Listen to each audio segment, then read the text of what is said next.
Oke, kita lanjut ke indefinite pronoun. Indefinite pronoun digunakan jika kita ingin menunjukkan seseorang atau sesuatu yang tidak kita ketahui secara pasti atau identitasnya itu nggak penting. Kayak misalnya ketok itu nih.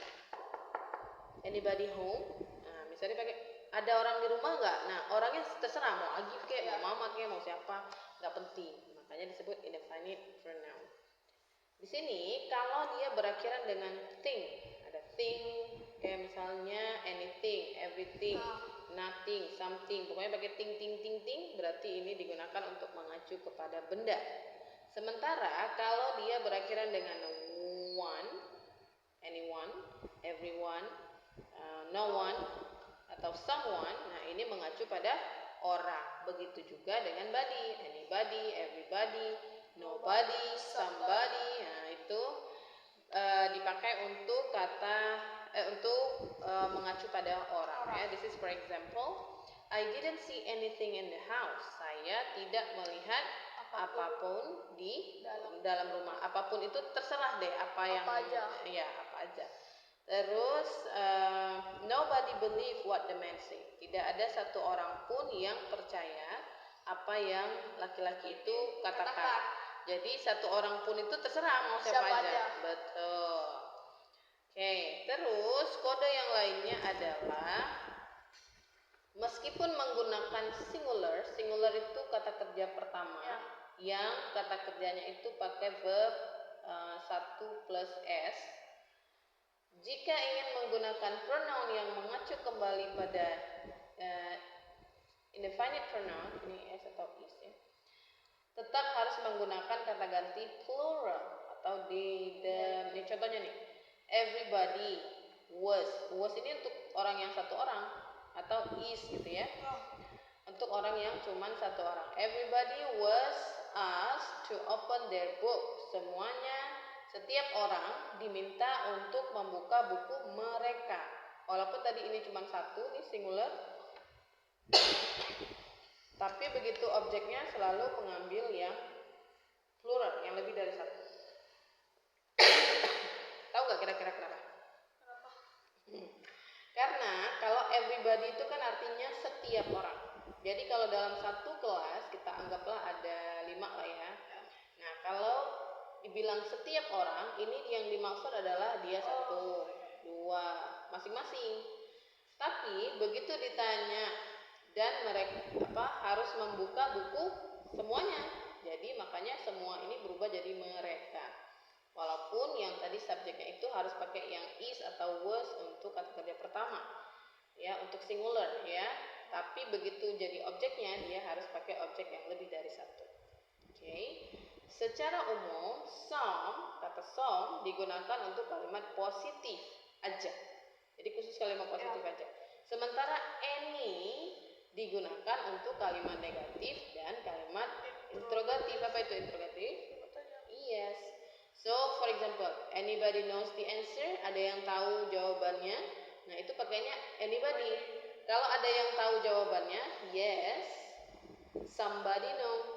Misalnya ada seseorang yang tahu, so kita pakainya somebody knows, harus pakai.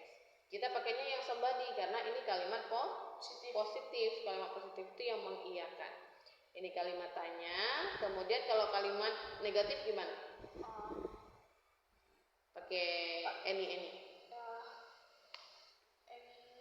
Misalnya apa? Kalimatnya Bahasa Indonesianya boleh juga. Saya tidak melakukan apapun misalnya ya. I don't do anything. Yes, do anything. Good job. Karena ini apapun ini bukan orang ya. Oke.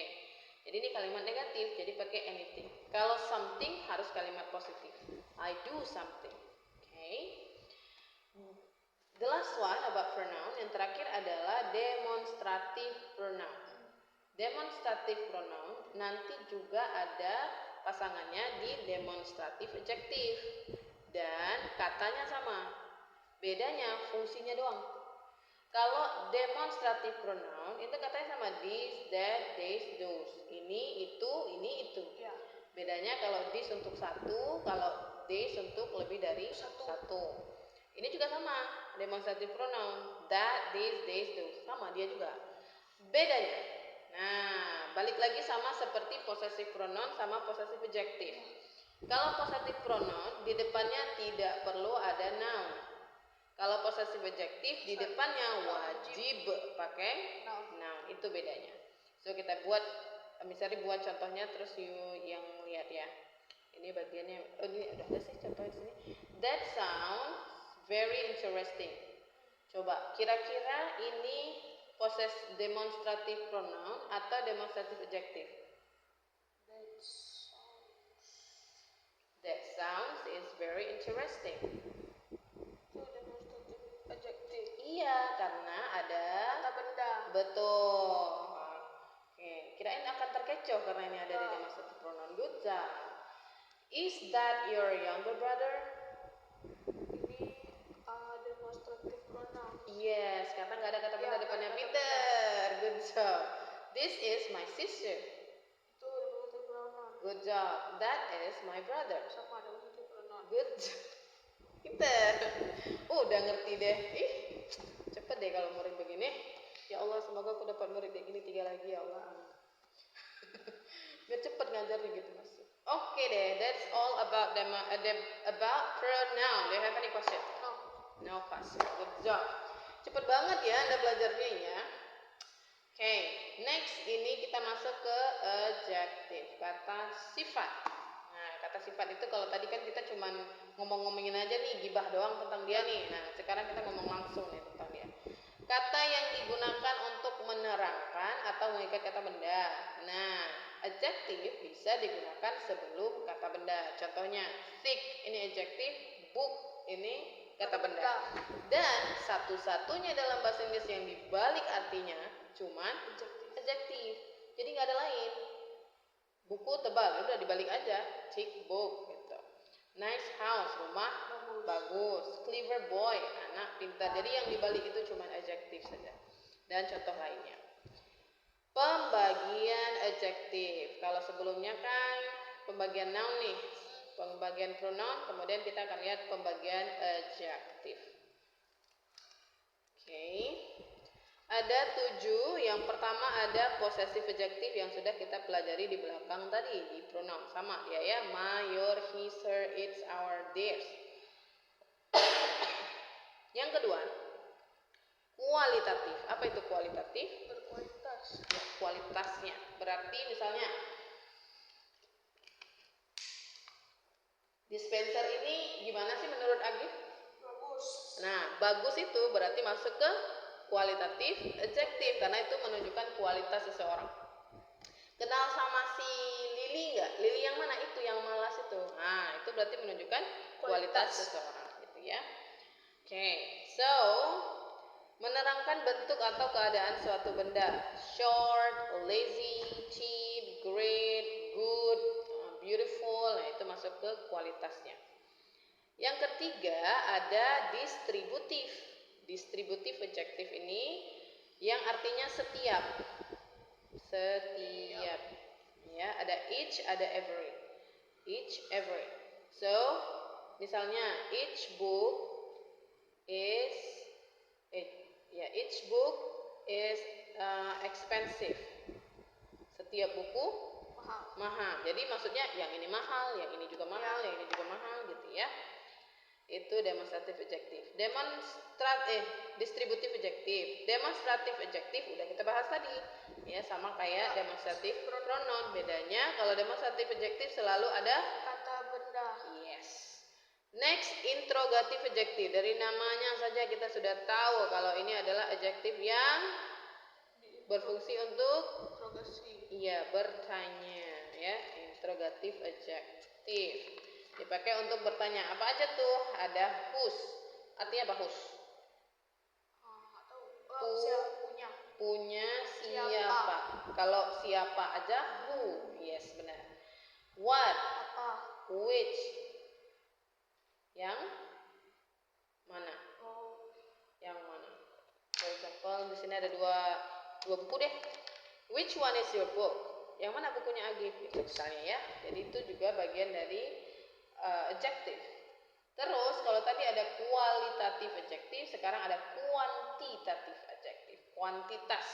Kuantitas itu artinya Jumlah. yes, jumlahnya. Ada some yang tadi kita bahas, any, I have some books. I don't have any book. Saya nggak punya buku apapun, ya, karena any dipakai untuk kalimat negatif. Ini positif, ini untuk kalimat tanya dan negatif. Kemudian ada many. Many ini artinya apa? Banyak. Kalau much? Sedikit. No, sama-sama Banyak. banyak. Bedanya many ini dipakai untuk countable, kalau ini dipakai untuk uncountable, yang tidak dapat dihitung. Saya punya banyak uang. I have many atau much? Many. No, I have many. You know, I have money. No, I have much money. Gitu. Karena uang termasuk yang tidak dapat dihitung. Next, color. Semua warna di dunia ini adalah kata sifat. Karena warna itu menunjukkan benda. Ya, warna itu nempelnya ke benda. Digunakan untuk menerangkan warna-warna benda, red, blue, orange, black, etc. Walaupun sekarang udah banyak namanya yang aneh-aneh, ada peach lah, ada apa sih, bergundilah, apalah itu nggak ngerti deh gue. Pokoknya kalau dia sudah jadi nama suatu benda, ya, maka dia jadi adjektif, ya. Cewek lah itu. Pokoknya semua ungu, ada yang lilak, padahal ungu-ungu aja, udah. Gitu. Nah, ini pembentukan adjektif sama seperti pembentukan noun kemarin, ya. Jadi dia ada penambahan suffix. Masih ingat suffix itu apa? Kalau dalam imbuhan, suffix ini berarti akhiran. Berarti dia selalu ditambah di ujungnya, ya. Imbuhan akhirannya. Oke, noun contohnya, kalau ada kata benda ditambahkan dengan y, maka dia berubah jadi adjektif. Misalnya hafal nggak? Enggak. Jadi kita belajar sama-sama, ya. Biasanya nih kalau dalam kalimat nanti terasa sendiri sih. Anger ini kemarahan. Tapi kalau sudah jadi angry, Jadi marah. ya, misalnya kalau kita buat kalimat, kenapa pembentukan noun sama adjektif jadi penting? Kalimatnya jadi kelihatan. Misalnya my anger make me angry. Apa tuh artinya? My anger, Marah saya. ya, kemarahan saya Membuat saya marah. Maksudnya aku tuh nggak pengen marah, tapi aku tuh marah, jadi aku marah sama marah aku. Iya, rempong banget hidupnya. Blood itu darah, bloody itu berdarah. Misalnya I have bloody nose, saya punya hidung yang berdarah, maksudnya mimisan, maksud gitu, ya. Nah, kalau udah bloody itu jadi adjektif. Oke. Wind ini kalau penambahan y ini jadi gampang, kita jadi tahu banyak arti. Wind itu angin. Kalau windy berangin. Fish itu Ikan. kalau fishy Berikan. alias amis. Oh, Maksudnya baunya bau ikan. yes. Salt itu Garam. Kalau salty Asin. yes. Mud ini rumput. Lumpur. Muddy Berlumpur. yes, berlumpur. Tapi D-nya 2 karena dia berakhiran dengan konsonan, sebelumnya ada vokal. Apalagi ya yang pakai y. Oh, awan apa? Cloud. Kalau cloudy Berawan. bahasa Inggris itu mudah dan menyenangkan, Ya, bukan? Bukan. Oke, next. Kata benda yang ditambahkan kata full, maka dia menjadi adjektif. Power, kekuatan. Powerful, Kuat. yes. Jadi misalnya the power